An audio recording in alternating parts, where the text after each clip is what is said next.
Hey everyone, welcome back to the channel. This is Shouh. We're going to talk about the life drawing session that just happened and continue talking about these ideas. What I'm going to do is aim to bring forth one new idea every time, and I believe that's the best way for us to practice and to continuously get better. And with respect to life drawing, I think about it this way. If I sit down and I do my 3 hours of life drawing with a real model in front of me, and I'm just drawing, right? That way of practicing is going to get you better, but it's not going to get you that much better in the same amount of time. So let's say I have two ways of training. This first idea is I do 10 sessions of life drawing. Maybe 30 hours later, you will get a little better. But number two is for you to, before you even sit down and draw, you already have a goal. You go through, maybe it takes a little more time up front, but you go through this pensive and this reflective process of you asking yourself, where are you at in this art journey? And what's your intention? What's your goal? Maybe then for you, life drawing is just about the freedom of expression and the honesty of the expression and how close you're drawing your end result. Maybe it doesn't look like the figure at all. So I think the mistake that a lot of artists, beginners would make is they create this mental model. This mental model is based on photographic rules, right? What the world objectively looks like through the lens of a camera. And that's kind of faulty, and it essentially, right off the bat, it creates this trap. Like the way you expect it to be, which is expectation of a very realistic image, then that's going to erode your confidence. That's going to make you challenge this idea of like, is doing life drawing even good for me? Is picking up art, am I even talented, remotely talented, right? So my process and thinking is, all right, let me demonstrate, right? I've been doing life drawing for a long time. I still don't think I'm the best artist at it yet. Subjectively, this is not compared to other people, right? Compared to like other artists, I don't think I'm very good, right?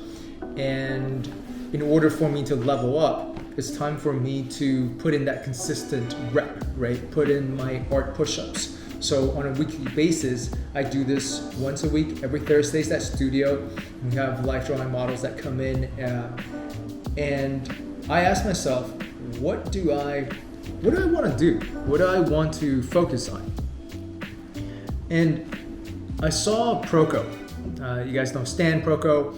I saw him, and it's not just him, but I saw many artists use something like this. So this is the charcoal pencil.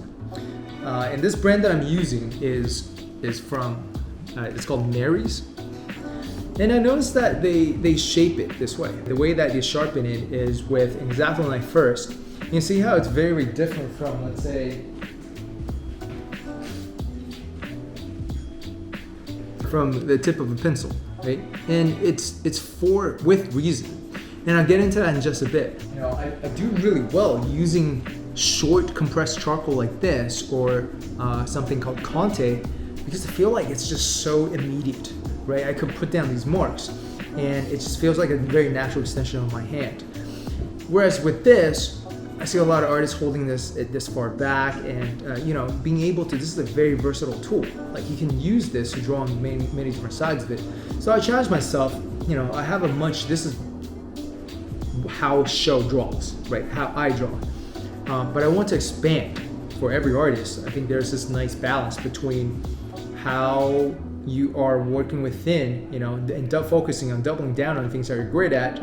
But also, I believe in this 20-80 rule, where the 20% of it, I'm going to, with life drawing, try to do something every session that's outside of my comfort zone. Because if I'm not trying to go for that 20%, then I'm not going to put myself in that situation where I can create these happy accidents. And let's look at my drawing. So 3-hour session, we would get to draw about, I want to say in total, maybe 20 poses. That ranges from short to long. But let me talk about one page in particular. This page right here. So I remember last week, I was trying to use this tool, and I was having a really bad time. Here, I'll show you guys what I mean. I was using this tool in this different model last session. I just didn't know what was going on. As in, I was pulling these lines, right? And this is such a great tool, as in you can draw all these different angles, pull the lines this way. So if I were to draw a circle and an ellipse like this, you see that in this ellipse, thin and thick. So that's the thing that I want to focus on. I want to try to figure out how to use this tool and stick with it for most drawings. And the thing that you can see is for some of these lines, they're very sharp, and for some of these other lines, they're very soft. And there's this dance, right? And I'm not very good at it just yet. Where are the sharp lines and where are the soft lines? And then for this drawing, right, I went back to the compressed charcoal. You can see this is really, my way of drawing. I like drawing in a way where it's like very flowy and very expressive. So over here, what I was trying out, I always think about composition, maybe on a subconscious level, but I want to bring visual balance. I want my drawing to not just read as individual drawings, but I want my drawings to read as a whole, as a big picture. So you can see this pattern of these heads, right? I was intentional about making sure that these are around the same size. And another thing is about the gaze, right? Just so it happens, I love the gaze. This is looking out this way, this is looking this way, this is looking this way. So it's these different directions of faces, and it feels very, very balanced. What I want to talk about in particular is this moment in the back. The model has a fuller figure named Ellen. She's an amazing, amazing, amazing model. The fuller figure, what I don't like about this area that I drew, I actually used hard eraser. These strokes, like 1, 2, and 3, they are very similar. To me, they're exactly the same width. So if we were to have these 3 strokes, one thing that's nice about these 3 strokes is that they're of different lengths, right, relatively speaking, but it's still of the same width, so it's not as playful. And what happens when I change this up? Check this out. When I change this up so it's thicker, all of a sudden these 3 strokes, still used by the same tool, done by the same tool, they become a lot more visually playful, right? So that's a critique that I definitely have for myself for this section. There are other moments that I really love about this drawing. For example, like the way the lower bottom, like it goes to the dimple of the back of the knee. I love it. I think that looks phenomenal. So the one thing to do as well is to make sure that you are giving yourself critique, but also don't just be mean. I think the common through line for all these videos, regardless of the project that I'm working on, is this idea of process, like what it is that we're thinking about with respect to process and exploration, experimentation. I love all 3 of these drawings, but there's something in particular about this drawing over here that just really draws me in. There's an idea called notan. Notan in Mandarin is called nongdan. So it's this contrast, right, of light and shadow. So if you simplify what it is that you're drawing down to the light and shadow, it's basically you have a sphere, you have a highlight on the right side, and then you have shadow on the left side. And this really simplifies the idea of life drawing for us. And I love this drawing right here because there's just so much emotion and story to it. I love the way that the pose worked out, and that there are these simple highlights, right? And that these highlights really create contrast to where we want to draw the eye in. It's not like we have to draw the eyes, like the model's eyes in all the time. I think rather it's about the overall story. And then bringing us to the very final drawing that I did of the session. Life drawing is a marathon. This final drawing, I like it. I think there are certain things I dislike about it, but overall I like the composition quality about it. You see how the way that we're moving the eye, I always think about that. Again, either on conscious or subconscious level.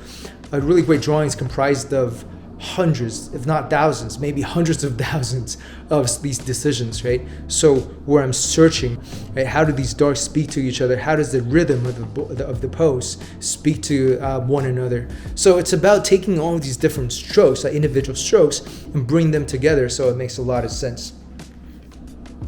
All right, my friends, I know that no one's going to be watching this channel, which is fine. It's this idea that I am moving closer to my goals, right? Albeit that it's in a very, very small way, that I'm moving closer towards my goals of what? I have this nagging feeling that I've been an art teacher for I'm going to my 17th year now. I have this nagging feeling that I can help more students out there. Being 38 and having my career at where it's at, I find that I go through burnout from time to time.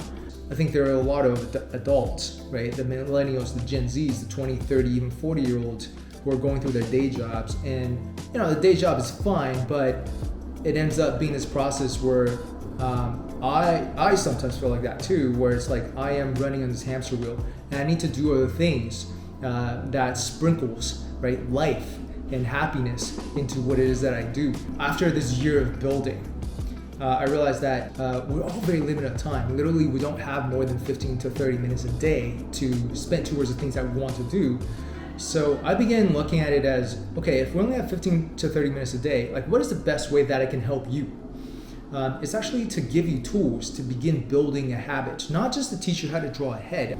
So in the sketchbook courses that we're creating, we're going to focus on how to create a habit, how to create, then take that habit and turn it into a routine. We designed something where I'm looking at the curriculum. It's fun. I hope it's addicting. It's also a release for all the pent-up energy. So stay tuned for that. And don't forget to smash. Take this charcoal, just like smash it, round it up, right? Visualize that. And take that little subscribe button, that bell button, and just hit it. Okay, just do it for me, please. This is the tiniest little thing that I'm asking for. At least consider it. Or helping spread the word. I appreciate every one of your feedbacks, advice on how we can do better, what kind of content you guys are looking for. Let's say when it comes to sketchbooking, what are you looking for? Is it medium, is it subject, is it routine, is it inspiration? So that's it, Shouh out. I'll see you on the next video.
Da